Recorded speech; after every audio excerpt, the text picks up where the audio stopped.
தவத்தை நடத்தி கொடுத்த அருள்நிதி துணை பேராசிரியர் சந்திரா மேடம் அவர்களை வாழ்த்துவோம். வாழ்க வளமுடன். நன்றி மேடம். இப்பொழுது அம்மாவை பற்றி நாம் அறிமுகப்படுத்த இருக்கிறோம். இன்றைய சிந்தனை விருந்தாக வினைப்பதிவும் செயல் விளைவும் என்ற தலைப்பிலே உரையாட வந்திருக்காங்க அம்மாவங்க. மீண்டும் ஒரு முறை உலக சமுதாய சேவா சங்கத்தின் சார்பாகவும் ஆத்ம சங்கமத்தின் தமிழ் ஜூம் இணைப்பில் கலந்து கொண்டுள்ள உங்கள் அனைவரையும் வருக வாழ்க வளமுடன் என்று வரவேற்று இன்றைய நிகழ்ச்சிகள் அனைத்தும் சிறப்பாக அமைய வேண்டும் என்று இறையர்களையும் குருவர்களையும் வணங்கி வாழ்த்தி இன்றைய நிகழ்ச்சிகளை இரண்டாவது நிகழ்ச்சியை தொடங்க இருக்கிறோம். இரண்டாவது நிகழ்ச்சியாக வினைப்பதிவும் செயல் விளைவும் செயல் விளைவும் என்ற ஒரு தலைப்பிலே மகர்ஷியுடைய கொடுத்த அந்த சப்ஜெக்ட்ல அம்மா உரையாட இருக்கிறாங்க. அதாவது வினை பதிவு அப்படி கர்மான்னு சொல்லுவாங்க. அந்த கர்மாவுக்கும் நாம் செய்யக்கூடிய செயலுக்கும் விளைவாக என்ன வருது என்றதை பத்தி நம்ம தெளிவா விளக்க இருக்கிறாங்க அம்மாவங்க. மகர்ஷிக்குரியதை அப்படியே நமக்கு எடுத்து உரைப்பாங்க. அப்படிப்பட்ட ஒரு நல்ல ஆன்மா உலக சமுதாய சேவா சங்கத்தில் பேராசிரியராக உள்ளார் அம்மா அவர்கள். ஒரு நல்ல இல்லத்தரசியாகவும் குடும்ப தலைவியாகவும் இருந்து தன்னுடைய சேவைகளை செம்மன செய்து கொண்டுள்ள அப்படிப்பட்டவர்கள் தான் நம்முடைய மனவளக்கலையில 2004ஆம் ஆண்டு இணைந்தார்கள். பெங்களூர் சிவாஜி நகர் ஸ்கை ட்ரஸ்ட் அம்மா அவர்கள் டிப்ளமா YHE ஆன்மீகமும் உள்ளுணர்வு கல்வி மையமும் யோகமும் உள்ளுணர்வு கல்வி மையமும் என்ற இதுல டிப்ளமா முடிச்சிருக்காங்க. சுமார் 10 ஆண்டுகள் சேவை செய்து கொண்டிருக்கிறாங்க. அதை விட இன்னும் மேலாக சொந்தமாக தன் வீட்டின் மேலேயே ஈரெண்ணப்பாளையாவில் மாடி மேல தவ மையத்தை கட்டி நடத்தி கொண்டிருக்கிறாங்க. அப்படிப்பட்ட ஒரு சிறப்பு வாய்ந்த அம்மா தான் நம்மளுக்கு இன்னைக்கு இந்த வினைப்பதிவும் செயல் விளைவும் என்ற தலைப்பிலே நமக்கு உரையாட இருக்கிறாங்க. நன்றி அம்மா. நீங்க இந்த நிகழ்ச்சியை தொடங்கலாம். வாழ்க வளமுடன். வாழ்க வளமுடன் ஐயா. வாழ்க வையகம், வாழ்க வையகம், வாழ்க வளமுடன். குரு வாழ்க, குருவே துணை. சிந்தனையை உடல் நலத்தை சீரமைத்து உய்வித்த ஆசான் அவர்களின் திருவடிகளை வாழ்த்தி வணங்கி என்னுடைய இந்த சிற்றுரையை துவங்குகிறேன். அதற்கு முன் அன்பு சார்ந்த சகோதர சகோதரிகளாக உங்கள் அனைவருக்கும் ஜூமில் இணைந்துள்ள இருபால் அன்பர்களுக்கும் இந்த வாய்ப்பை உருவாக்கி தந்த டாக்டர் தனபதி சார் அவர்களுக்கும் விஜயா தனபதி அம்மையாருக்கும் ஒருங்கிணைப்பாளர்களான Ramya madam, Karunakaran sir, Nagaraj sir அவர்களுக்கும் என்னுடைய பணிவான வணக்கங்களையும் வாழ்த்துக்களையும் தெரிவித்துக் கொண்டு என்னுடைய உரையான வினைப்பதிவும் செயல் விளைவும் என்ற சிறு சொற்பொழிவுல சிறு மகரிஷி தந்த உரையை நான் துவங்க இருக்கின்றேன். வாழ்க வளமுடன். எண்ணம் செயல் என்ற 2 சக்கர வண்டிதான் மனித வாழ்க்கை. பிறப்புக்கும் இறப்புக்கும் இடையில் நம் வாழ்க்கை நடைபெறுகிறது. இன்ப துன்ப அனுபவத்திற்கு அப்பால் வாழ்க்கை அனுபவம் ஏதும் இல்லை. வாழ வேண்டும் என்று எண்ணி யாரும் பிறந்ததில்லை. ஆனால் பிறந்து விட்டோம். பிறந்த எல்லோரும் இன்பமாக வாழ வேண்டும் என்று தான் நினைக்கிறோம். ஆனால் அந்த இன்பமாக வாழ நாம் என்ன செய்தால் இன்ப வாழ்க்கை வாழ்வோம் என்று சிந்திப்பதில்லை. இதனால் தான் இன்பமாகவும் துன்பமாகவும் வாழ்கிறோம். ஆனால் வாழ்க்கையை விளங்கி கொண்டு வாழ்ந்தால்தான் வாழ்க்கை இன்பம் நிறைந்ததாகவும் எளிதாகவும் இயல்பாகவும் அமைய பெறும். வாழ்க்கை முறை வாழ்வின் நோக்கத்திற்கு உகந்ததாக அமைந்தால்தான் வாழ்க்கை இன்பம் நிறைந்ததாகவும் அமையும். எண்ணம், சொல், செயல் இம்மூன்றும் வினை எனப்படும். வினை ஏதும் இல்லை எனில் வாழ்க்கை என்று ஒன்று ஏதும் இல்லை. மனத்தை கொண்டு உடல் கருவிகளை இயக்குவது செயல் எனப்படும். மன இயக்கம் என்பது எண்ணத்தில் தொடங்குகிறது. எனவே எச்செயலும் எண்ணமெனும் மூலத்தாலாம் என்பதாகும். மின்சார கருவிகளை மின்காந்தம் இயக்குவது போல் நம் உடல் கருவிகளை இயக்கும் சக்தி தான் ஜீவகாந்தம். இஜீவகாந்தமே உணர்வுக்கும் எண்ணத்திற்கும் காரணமான சக்தியாகும். எனவே ஜீவகாந்தமே தான் மனமாக விளங்குகிறது என்று அருட்தந்தை மகரிஷி அவர்கள் விளக்கி வருகிறார்கள். மின்காந்தம், மின்சாரத்தில் மின்காந்தம் மின்கருவிகளை இயக்கும் போது அசைவு, ஒளி ஒளி மற்றும் மாறுகிறது. அது நம் உடலில் ஜீவகாந்தமும் மனித உடலில் கருவிகளை இயக்கும் போது அழுத்தம் ஒளி ஒளி சுவை வாசனையாக மாறுவதையும் அம்மாற்றத்தால் ஏற்பட்ட அனுபவத்தையும் உணரும் போது மனம் எனப்படுகிறது. உடற்கருவிகளை உணர்கருவிகள், தொழில் கருவிகள் என்று சொல்கிறோம்.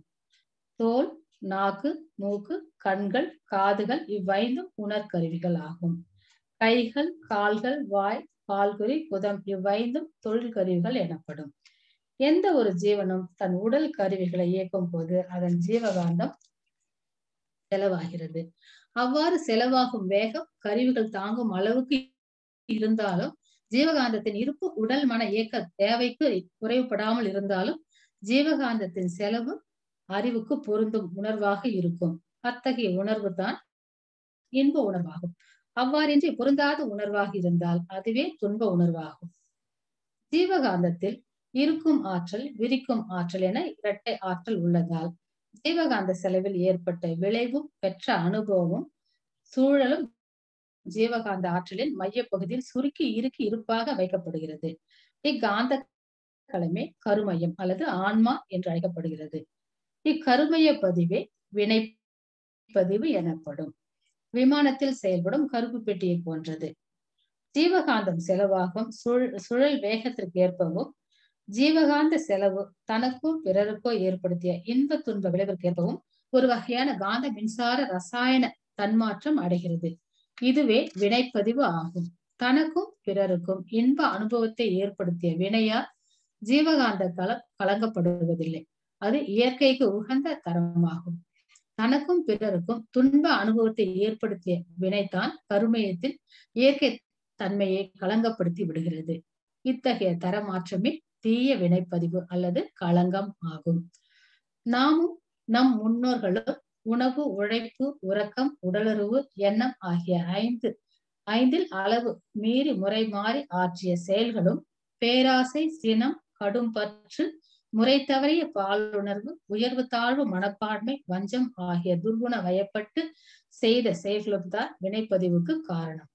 இதில் முன்னோர்கள் செய்த வினையை முன்வினை எனவும் தான் செய்த வினைகளை தன்வினை என்றும் பிரிக்கலாம். வினைப்பதிவால் கலங்கப்பட்ட ஜீவகாந்தம் உடல் செல்களில் ஓடும் போது உடல் கருவிகளின் இயல்பான செயல்பாட்டை குலைத்து விடுகிறது. அப்போது உடல் இயக்கத்தால் ஏற்படும் குழப்பமே உடலில் நோய் எனப்படும். தீய செயல்களால் கலங்கப்பட்ட ஜீவகாந்தம் எண்ணத்திற்கான கருவிகளாகிய மூளை செல்களில் ஓடும் போது தீய எண்ணங்களை பிறப்பித்து தீய செயல்களையும் ஆற்ற செய்து விடுகிறது. இதனால் வாழ்க்கை சூழ்நிலையும் பாதகமாக அமைந்து விடுகிறது. பொருளாதார சிக்கலுக்கும் நட்புறவில் சிக்கலும் ஏற்பட்டு விடுகிறது. முன்வினை என்னும் சஞ்சித கர்ம வினைக்கேற்பவும் கரு உருவான நேரத்தில் அமைந்திருந்த கோள்களின் நிலைக்கேற்பவும் மற்றும் தற்போது அவை சஞ்சரிக்கும் நிலைக்கேற்பவும் அவ்வப்போது விளைவுகள் உடல் நோயாகவும் மன கவலையாகவும் மலர்ந்து கொண்டிருக்கின்றன. இந்த பொருந்தாத துன்ப அனுபவத்தை மனிதன் விரும்புவதில்லை. இன்ப அனுபவத்தையே பெற விரும்புகிறார்.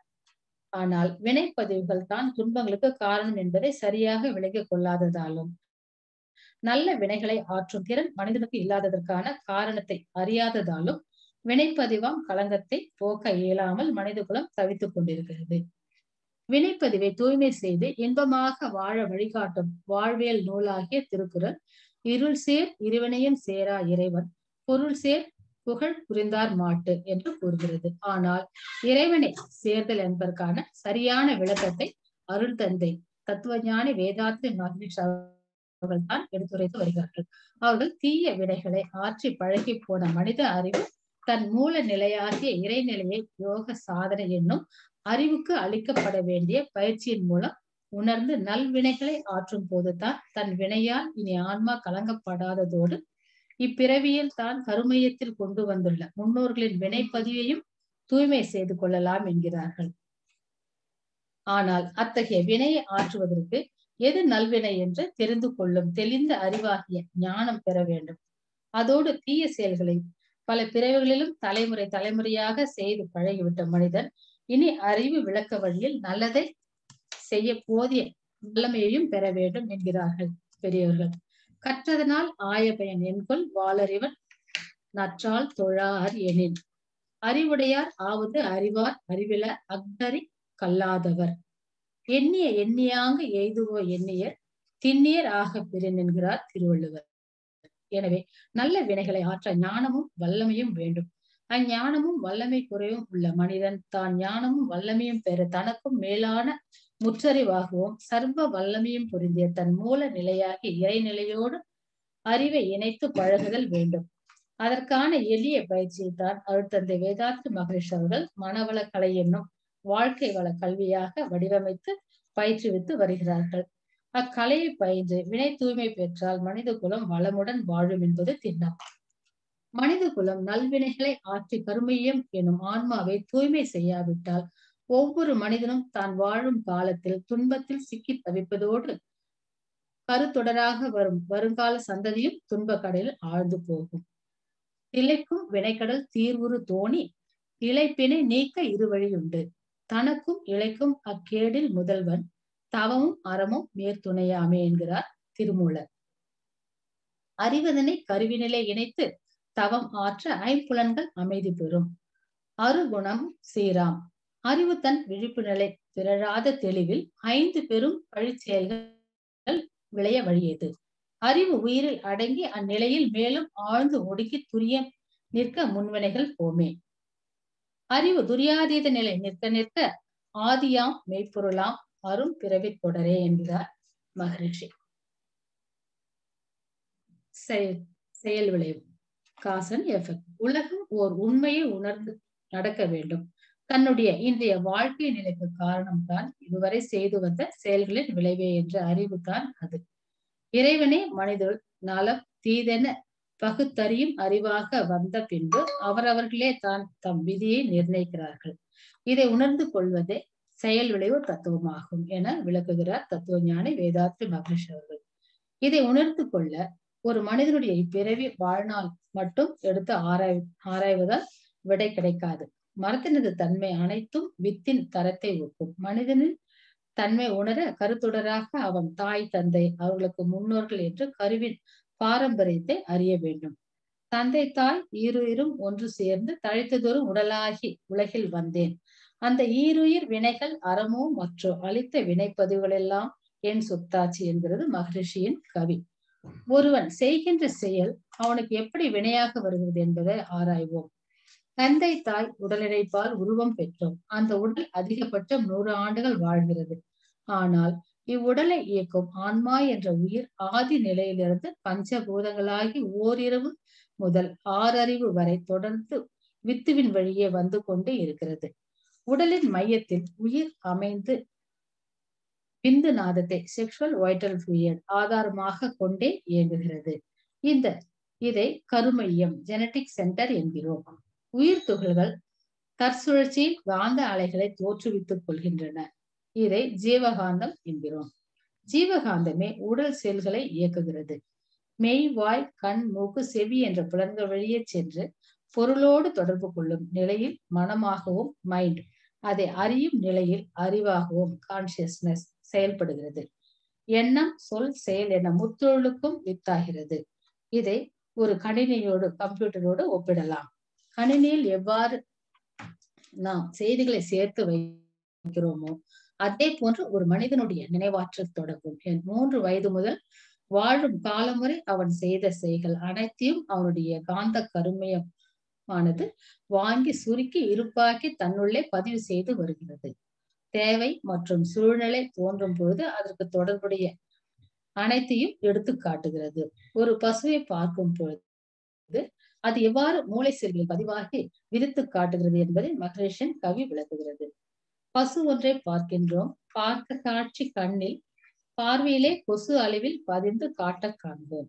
பசு உருவம் மூளையிலே அழுத்த புள்ளி வடிவாய் பதிந்து அதன் நிழல் வடிவம் பரவும் அலை அலையாய்.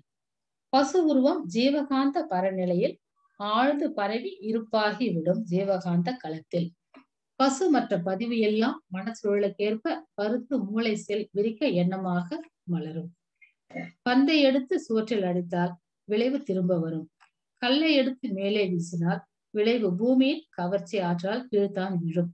எண்ணத்தை தோற்றுவித்து மீண்டும் காலத்தால் மலர்ந்து அதன் தன்மைக்கேற்ப இன்ப துன்பமாக மலரும். இதுவே செயல் விளைவு எனும் இயற்கையின் நியதியாகும். சுழற்தட்டு விளையாட்டில் சுற்றிவிட்டேன் பெறல் போல் சொல் எண்ணங்கள் செயல்கள் காந்த அலையாகி சுழன்றோடி விரைவு ஒக்கச் சென்று முடிவான சுத்த வெளி அழுத்தத்தால் பின்னோக்கி வந்து சுழன்றியங்கும் ஜீவகாந்த கருமையம் ஈர்த்து சுருக்கி இருப்பாய் வைத்து காலத்தில் மலர்த்தும். சுழற்சி ஈர்ப்பு காப்பின் திருவிளையாட்டென்று சொல்லாமல் விளக்கிவிட்ட கடந்த பொருளே. இதனையே திணை விதைத்தவன் திணை அறுப்பான், வினை விதைத்தவன் வினை அறுப்பான் என்கிறார்கள் முன்னோர்கள்.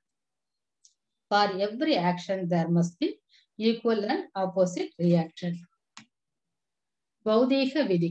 செயலிலே விளைவாக தெய்வ ஒழுங்கமைப்பு இருக்க பயனென்ன, தவறிழைத்து பின் பரமணியே வேண்டுவதால் என்று தவறு செய்துவிட்டு பிறகு விளைவு வந்ததும் கலங்கி நிற்கும் மனிதனை கேட்கிறார் மகரிஷி. உடலுக்கோ உயிருக்கோ துன்பம் இல்லாமல் வாழ வேண்டும் என்றால் தனக்கும் பிறருக்கும் எண்ணம் சொல் செயலால் தவறிழைக்காமல் வாழ வேண்டும். இந்த பிரபஞ்சத்தில் எத்தனை கோடி கோள்கள் நட்சத்திரங்கள் இவை அனைத்தையும் ஒரு வினாடி பிசகாமல் சுழற்றி இயக்கி வருகிறது இறைநிலை. அது மனிதனுடன் மட்டும் பாரபட்சமாக காட்டும். இறைநீதி என்பது மனிதனின் செயல்களில் அமைந்துள்ளது. ஒருவன் என்ன செய்கிறானோ அதற்கு ஏற்ற விளைவைத்தான் இயற்கை அளிக்கிறது. ஆணவத்தாலும் அதிகார முனைப்பாலும் தவறு செய்துவிட்டு உலகில் நன்மை பெறலாம் என்று நினைத்து ஏமாந்து விடுகிறார்கள். ஒரு வினையின் காலம் கனியாத போது அவ்வினையின் விளைவு ஒருவனுக்கு வராமலும் இருக்கலாம். ஆனாலும் அவனின் வித்து தொடரான மக்கள் அதை அனுபவித்தே ஆக வேண்டும். இதுவே இறை நேதியாகும். தம் பொருள் என்ப தம் மக்கள், அவர் பொருள் தம் தம் வினையான் வரும் என்றும், கடிந்து ஓரார் செய்தார்க்கு அவைதாம் முடிந்தாலும் பிழைத்தரும் என்றும், அறநூல்படி ஆகாதவை என விளக்கியதை பொருளாசை கருதி ஒருவர் செய்தார் அச்செயல் நிறைவேறினாலும் துன்பமே விளையும் என்கிறார் திருவள்ளுவர். அனுபவ உதாரணங்கள் சில இதை உணர்ந்து கொள்ளலாம்.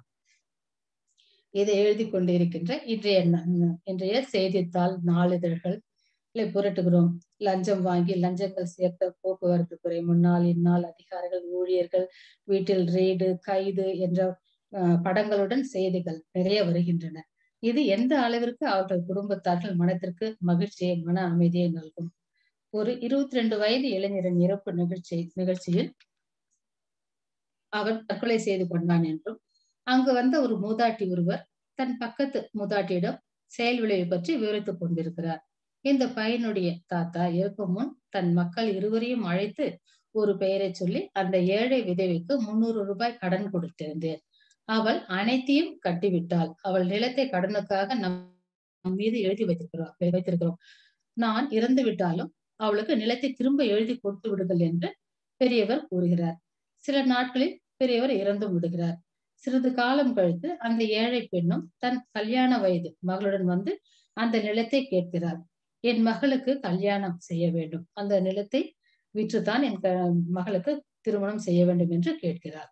அதற்கு அவர் அந்த பிள்ளைகள் 2 பேரும், நிலமா நீ எங்கே பணத்தை கொடுத்தாய், நீ கொடுத்த பணம் வட்டிக்கே சரியாக போய்விட்டதே என்று சொல்லிவிட்டு அவர்களுக்கு அந்த நிலத்தை கொடுக்கவில்லை. ஆனால் அவள் எவ்வளவு கஷ்டப்பட்டு அவர்கள் மீது தூற்றி அவர்கள் சாபமிட்டு சென்று விட்டார். ஆனால் அந்த சாபமே அந்த ஏழையின் கண்ணீர். இவர்கள் அண்ணன் தம்பி இருவருடைய குழந்தைகளும் 20-22 வயதில் திடீரென போயிட்டானுங்க என்று பாட்டி சொல்லி முடித்தார். கிராமத்து பெரியவர்கள் செயல் விளைவித்த நீதியை எந்த அளவு கணித்து ஒப்பிடுகிறார்கள் பாருங்கள். ஒரு பெரிய தொழிற்சங்க தலைவர் தொழிலாளர்களை கசக்கி பிழிந்தெடுத்து இதற்கு என வசூல் செய்தார். அத்தனையும் சேர்த்து தன் ஒரே மகனுக்கு ஒரு பெரிய தொழிற்கல்லூரியை கட்டினார். துவக்க விழாவிற்கு வாட்டிகனில் இருந்து புனித நீர் வந்தது, மெக்காவில் இருந்து புனித நீர் வந்தது, கங்கோத்திரியில் இருந்து புனித நீர் வந்தது. அன்னதானங்கள் அமர்க்கலப்பட்டது. ஆனால் தலைவரின் மகன் எய்ட்ஸ் நோயில் இறந்தார். மனம் வெறுத்து கங்கோத்திரி சென்றவர் கடிதம் எழுதி வைத்துவிட்டு கங்கையில் கரைந்து விட்டார். தொடர்களுக்கு மீண்டும் மாலை செலவு கூட அவர் வைக்கவில்லை. ஒரு மருத்துவ அதிகாரி அரசாங்க மருத்துவமனைகள் தலைமை பதவியில் இருந்தார். அவர் இறந்தவர்களின் உறவினர்கள் பிணத்தை வாங்க வந்தார். அவர்களிடம் ரூபாய் 5000 வாங்குவார். இதையெல்லாம் சேர்த்து மகனுக்கு தியேட்டர் கட்டினார். அது பாதி வேளையில் இருக்கும் போதே மகன் விபத்தில் இறந்தான் என்பது. ஆசையில் மண் விழுந்தது. இன்று உலகில் லஞ்சம் கொடுத்து விலைக்கு வாங்க முடியாமல் இருப்பவன் ஒருவன் தான். அவன் காந்தமாக கருமயத்தில் இருந்து செயல்படும் அரூபியான இறைவன்தான். தேனும் தினை மாவோ தேங்காய் பழமோ மலரோ முடியோ எதற்கும் அவன் தன் நீதியிலிருந்து வளைந்து கொடுப்பதில்லை. பிறர் பொருளை பறித்து பிறர் மனதை வருத்தி வாழும் இளைஞன பண்பினன் இப்பிறவிலேயே அனுபவித்தாக வேண்டும். தவறுகளை செய்துவிட்டு கடவுளுக்கும் கமிஷன் பேசி வாழலாம் என நினைப்போர் உணரவே இந்த உதாரணங்கள். இன்னும் எத்தனையோ உதாரணங்கள் ஒப்பிட்டு பார்த்தால் நமக்கே தெரியும். கால நேரத்தால் வருவதால் ஒப்பிட்டு பார்க்க மறந்து விடுகிறோம். அயோக்கியன் நன்றாக வாழ்கிறானே, நல்லவன் துன்பத்தில் வாழ்கிறானே, அது ஏன் என்று கேள்வி எழுகிறது. மளிகை கடைக்கு சென்று 1 கிலோ சர்க்கரை வேண்டும் என்று கேட்கிறோம். கடைக்காரர் இடதுபுற தட்டில் 1 கிலோ எடைக்கல்லையும் வைக்கிறார். வலது தட்டில் சர்க்கரை போடுகிறார். 999 கிராம் வரும் வரையில் அந்த தட்டு மேலே எழும்புவதில்லை. ஆனால் 1000 கிராம் வந்தவுடன் தட்டு அசைய ஆரம்பிக்கிறது. அந்த 999 கிராம் வரை தட்டு அசையவில்லை என்றால் அவரவர் செயலுக்கு எப்பொழுது இது போன்று 1000 கிராம் வரும் அன்று தெரிய வரும் போது விளைவு உண்டு. ஆகவே பிறரை ஏமாற்றி விற்பவர் வெகு காலம் மகிழ்ச்சியாக இருக்க முடியாது. கண்டிப்பாக துன்பப்பட்டுத்தான் ஆக வேண்டும். செயலின் விளைவை இறைநிலையான காலம் வளர்த்துகிறது. கீரையை பயிரிட்டால் 30 நாட்களில் அறுவடை வரும். தென்னையை பயிரிட்டால் 3 ஆண்டுகளில் நமக்கு காய்கள் கிடைக்கும். தேக்கு மரத்தை பயிரிட்டால் 30 வருடத்தில் தேக்கு மரம் நமக்கு பர்னிச்சர் செய்யறதுக்கு உதவப்படும். காலத்தில் அனைத்தும் வருகிறது. இதைத்தான் தெய்வம் நின்று கொள்ளும் என்கிறார்கள். விளைவு இலா வினை இல்லை. வினையினோடு விளைவு பல தொக்கி நிற்கும் இயற்கை நீதி. விளைவுக்கும் வினைக்கும் இடை கால நீளம் விளைவு தரம் இவை வினையின் தன்மை என்கிறார் மகரிஷி. துன்பப்படுபவனுக்கு அவன் ஏற்கனவே சேர்த்த வினை கழிந்து கொண்டு இருக்கிறது. ஆன்ம தூய்மை அடைகிறான். அது துன்ப அனுபவமாகத்தான் தெரியும். பிறரை ஏமாற்றி நன்றாக வாழ்பவனுக்கு அவன் செய்த புண்ணியம் தீர்ந்து கொண்டே வருகிறது. அனுபவிக்கும் காலம் அருகில் தான் இருக்கிறது என்று பொருள். இறைநீதி தவறுவதில்லை. தெய்வம் என்ற பேராற்றல் யாரையும் தண்டிக்க வேண்டும் என்று செய்வதில்லை. இயற்கையின் ஆற்றலுக்கு முரணாக செயல்களால் பதிவுகளை பெற்ற ஆன்மா களங்கமடைகிறது. அக்களங்கத்தை போக்கி ஆன்மாவை தூய்மை பெறச் செய்யும் பேரறிவின் செயலையே தண்டனை என்ற சொல் குறிக்கிறது. இதற்கு மகரிஷி கவிதை தந்தார்.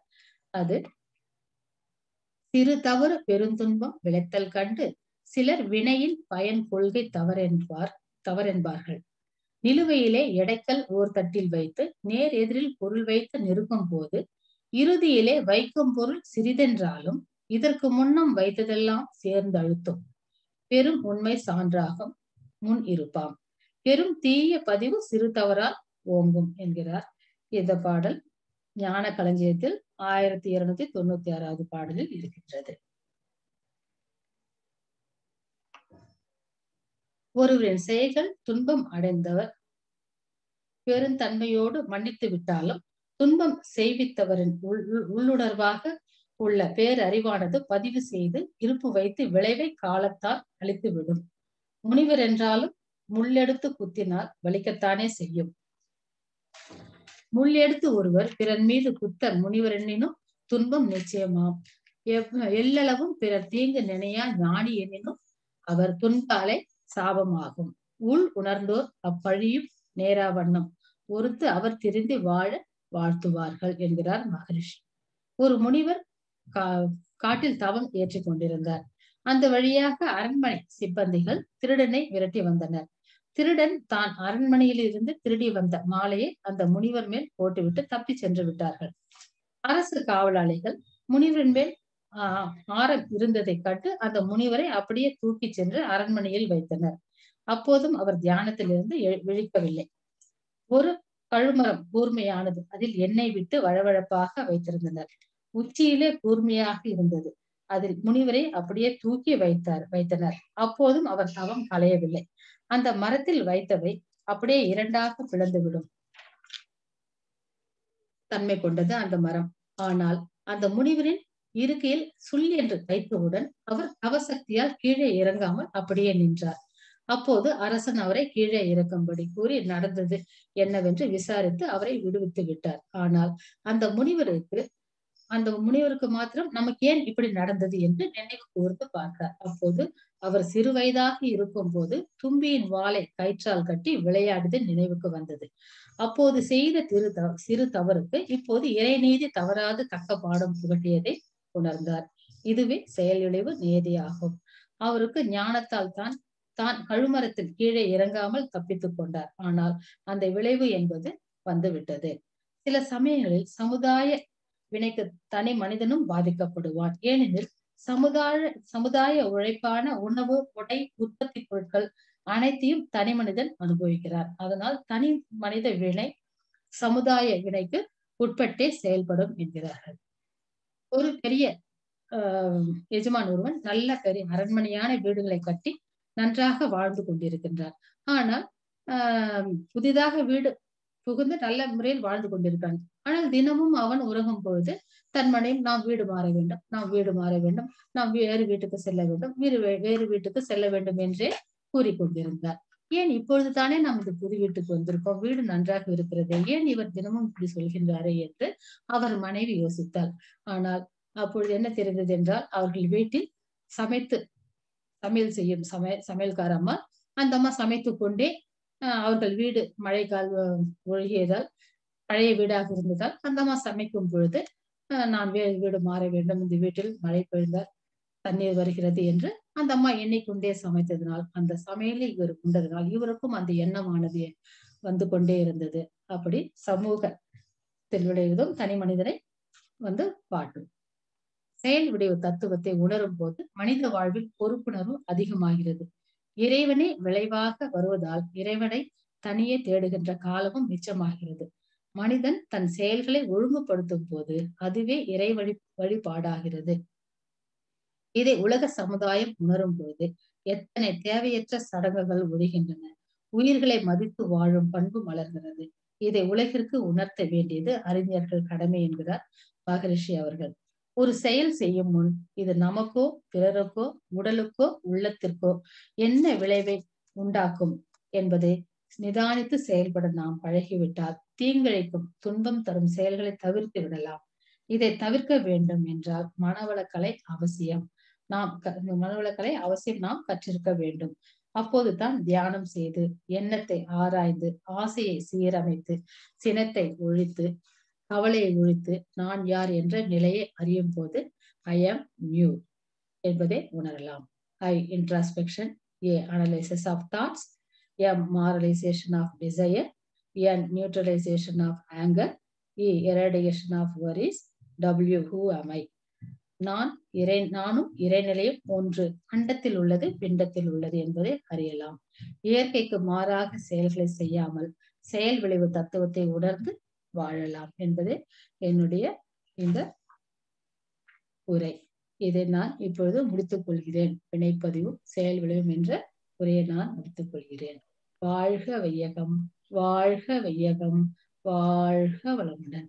இதுவரை என்னுடைய இந்த சிற்றுரையை கேட்ட அனைவருக்கும், இந்த ஜூமில் இணைந்துள்ள அனைவருக்கும், யூடியூபில் இணைந்துள்ளவர்களுக்கும் என்னுடைய தாழ்மையான வணக்கங்களையும் வாழ்த்துக்களையும் தெரிவித்துக் கொண்டு நான் முடித்துக் கொள்கிறேன். வாழ்க வளமுடன்.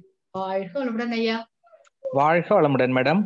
ஒரு சிறப்பான ஒரு மகரிஷியுடைய தத்துவத்தை வினைப்பதிவும் செயல் விளைவும் என்ற ஒரு தலைப்பிலே மிக சிறப்பாக உரையாடினீங்க. வாழ்க வளமுடன். இப்பொழுது கேள்வி பதிலுக்கான நேரம். உங்களுடைய ஹேண்ட் ரைஸ் பட்டனை ஆன் பண்ணிக்கலாம். அதுக்கு முன்னாடி நாம் இன்றைய நிகழ்ச்சியை பற்றியும் நாளைய நிகழ்ச்சியை பற்றியும் தெரிந்து கொள்ள இருக்கிறோம். இன்றைக்கு 4:15 மணிக்கு கன்னடத்திலே SKY professor senior professor Bhagyalakshmi K V அம்மா உரையாட இருக்கிறாங்க. தேவர உடுகாட்டா என்ற தலைப்பிலே நிகழ்ச்சி நடைபெறுகிறது. இன்றைக்கு 4:15 மணிக்கு கன்னடத்திலே சீனியர் ப்ரொஃபசர் பாக்யலட்சுமி கேவி அம்மா உரையாட இருக்கிறாங்க. தேவர உடுகாட்டா என்ற தலைப்பிலே. நாளைக்கு 2 மணிக்கு தமிழ்ல ஸ்கை ப்ரொஃபசர் வி மகேஸ்வரி அம்மா உரையாட இருக்கிறாங்க.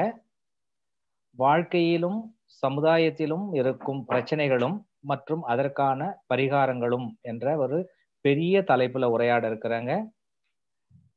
நாளை 2 மணிக்கு தமிழிலே வி மகேஸ்வரி அம்மா பேராசிரியர் வாழ்க்கையிலும் சமுதாயத்திலும் இருக்கும் பிரச்சனைகளும் மற்றும் அதற்கான பரிகாரங்களும் என்ற தலைப்பிலே உரையாட இருக்கிறாங்க.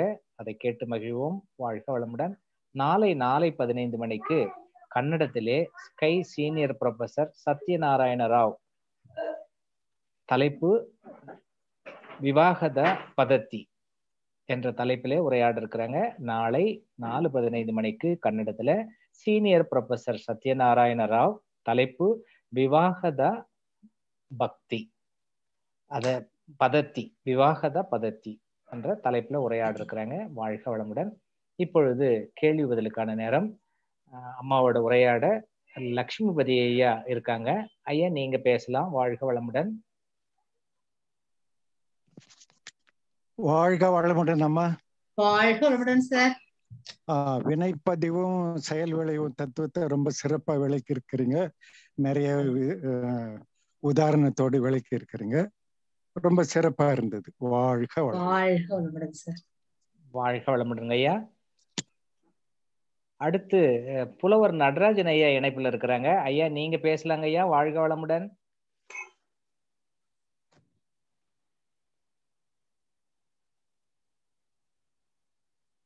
புலவர் ஐயா நீங்க பேசலாம். வாழ்க வளமுடன்.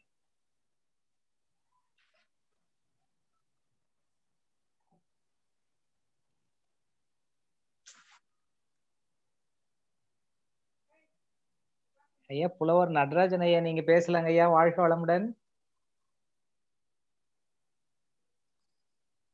அடுத்தது அலுமேல் அம்மா நீங்க பேசலாம். வாழ்க வளமுடன். பண்ணிக்கிறேன்.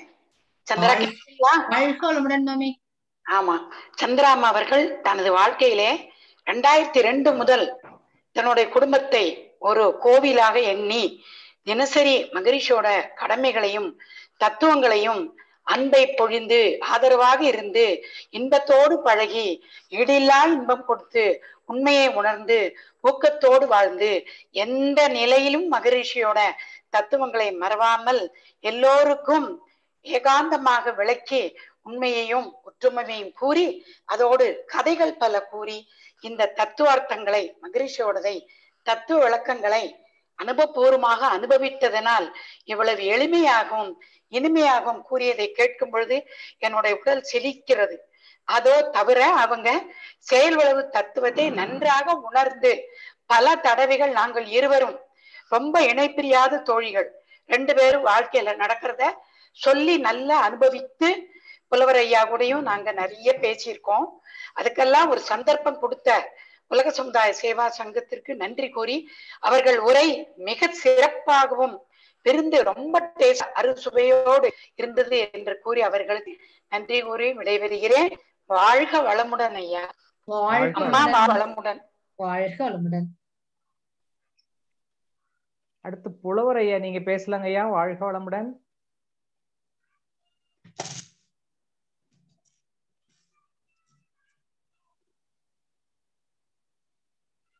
புலவர் நடராஜன் ஐயா மீட் பண்ணிக்கிறேன். பேசலாங்க ஐயா. வாழ்க வளமுடன். வாழ்க வளமுடன் ஐயா. கேக்குதுங்க ஐயா. எனக்கு உடனே கிடைக்கல. சரி, ரொம்ப தலைப்புக்கு ரொம்ப சிறப்பான விளக்கம் கொடுத்துருக்கீங்கம்மா. வாழ்க வளமுடன் சார். வினை பதிவுக்கான காரணத்தை பல திருக்குறளை எடுத்து கூறியுள்ளீர்கள்.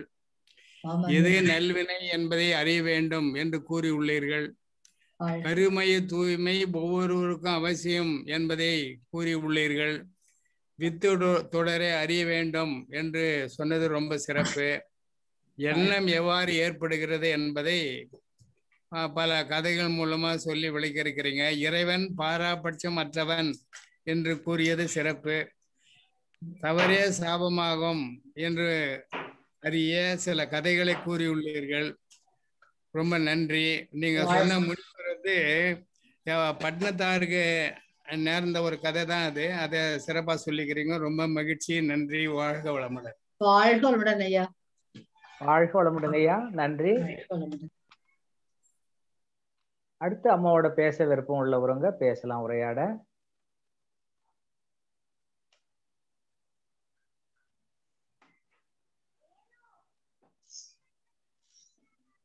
வாழ்க வளமுடன். இப்பொழுது நாம் வாழ்த்த கடமைப்பட்டிருக்கிறோம். எல்லாரும் துரிய நிலைக்கு வந்துடலாம். இன்று ஒரு சிறப்பான தலைப்பிலே வினைப்பதிவும் செயல் விளைவும் என்ற தலைப்பிலே மகரிஷினுடைய தத்துவங்கள் அனைத்தையும் அப்படியே எடுத்து விளக்கிய நம்முடைய உலக சமுதாய சேவா சங்க பேராசிரியர் சந்திரா பி அம்மா அவர்களை நாம் வாழ்த்துவோம். வாழ்க வளமுடன். அம்மா அவர்கள் நல்ல உடல் நலம் பெற வாழ்த்துவோம். வாழ்க வளமுடன். அம்மாவுடைய இனிய குடும்பத்தை வாழ்த்துவோம். வாழ்க வளமுடன். அம்மாவுடைய ஆன்மீக சேவையை மேலும் சிறக்க வாழ்த்துவோம். வாழ்க வளமுடன். அம்மாவுடைய பொருளாதார வளம் சிறம்பட மேம்பட வாழ்த்துவோம். வாழ்க வளமுடன். அம்மா அவர்கள் நல்ல இப்படி ஒரு நமக்கு ஜூம் நிகழ்ச்சியிலே அடிக்கடி இந்த சிந்தனை விருந்து கொடுக்க வாழ்த்துவோம். வாழ்க வளமுடன். வாழ்க வளமுடன் மேடம். வாழ்த்துடன் சார். நம்முடைய இந்த ஜூம் இணைப்புக்கு அனுமதி அளித்த உலக சமுதாய சேவா சங்க தலைவர் அவர்களை வாழ்த்துவோம்.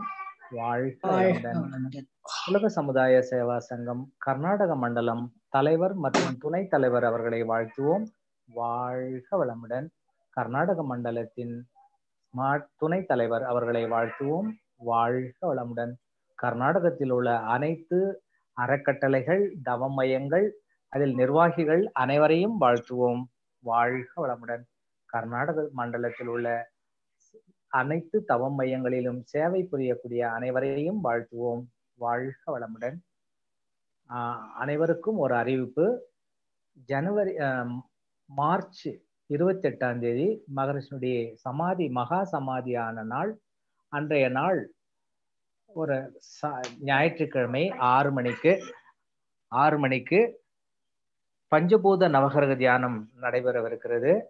அந்த பஞ்சபூத நவகிரக தியானத்தில் நாம் அனைவரும் கலந்து 1,00,000க்கு மேல் அதில் இணைந்து கின்னஸ் ரெக்கார்டில் பதிய இருக்கிறாங்க. அதனால் நாம் எல்லோரும் இப்பொழுதே தயாராகிடலாம். ஒவ்வொருத்தரும் தெரிந்தவர்களுக்கெல்லாம் சொல்லி நினைவுபடுத்தி கொண்டே இருக்க வேண்டும். இந்த ஒவ்வொரு ஞாயிற்றுக்கிழமையும் பயிற்சியாக அதை நிறைவேற்றி கொண்டிருக்கிறாங்க. அந்த பயிற்சியிலே நம்ம கூட ஞாயிற்றுக்கிழமை நேரத்துங்களில் கலந்து எப்படி செய்யணும் அப்படின்றத பற்றி நம்ம தெரிஞ்சுக்கலாம். அதனால இந்த வாரத்திலிருந்து ஞாயிற்றுக்கிழமை அந்த சாயங்காலம் 6 மணிக்கு யூடியூப் ஸ்கை யோகா யூடியூப்ல நாம் இணைந்து அந்த 1,00,000க்கு மேல போகணுன்றது எல்லோருடைய ஆசை. அதனால் எல்லோரும் அதை நாம் நினைவுபடுத்தி எல்லோருக்கும் தயார்படுத்திக்கலாம் என்று அறிவிப்பு கூறுகிறோம். வாழ்க வளமுடன். இன்றைய நிகழ்ச்சி ஆத்ம சங்க நிகழ்ச்சியில் கலந்து கொண்டுள்ள உங்கள் அனைவருக்கும் நல்ல உடல் நலம், நீண்ட ஆயுள், நிறை செல்வம், உயர் புகழ், மெய்ஞானம் ஓங்கி வாழ்வோம் என்று இந்த நிகழ்ச்சியை நிறைவு செய்து கொள்கிறோம். நாளை மீண்டும் 2 மணிக்கு இறையோடு சந்திப்போம். வாழ்க வளமுடன். இப்பொழுது உலக நல வாழ்த்து சிடியிலிருந்து வரும்.